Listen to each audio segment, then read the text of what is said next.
ഒരു ആബിദായ ഇബാദത്ത് ധാരാളം ചെയ്ത് ആഖിറത്തിലെത്തിയ ഒരു മനുഷ്യൻ റബ്ബിന്റെ മുന്നിലേക്ക് എത്തുമ്പോൾ അയാളോട് അള്ളാഹു എന്താ പറയാ? ഉദ്ഖുലിൽ ജന്ന, നീ സ്വർഗത്ത് പോയേക്ക്. എന്തുകൊണ്ട്?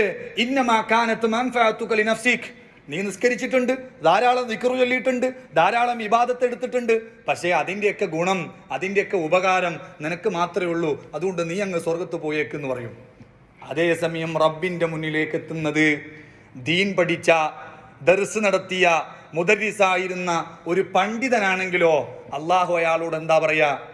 നീ സ്വർഗത്ത് പോയേക്കെന്ന് മാത്രല്ല, ഇശ്ഫഅ തുശഫ, നീ സ്വർഗത്ത് പോകുമ്പോ നിന്റെ കൂടെ സ്വർഗത്തിൽ വരാൻ ആരെല്ലാം അർഹരാണോ, ആരെല്ലാം സ്വർഗത്തിൽ വരണമെന്ന് നീ ആഗ്രഹിക്കുന്നുണ്ടോ, അവരുടെ കാര്യവും കൂടി എൻ്റെ മുന്നിൽ അവതരിപ്പിച്ചേക്ക്.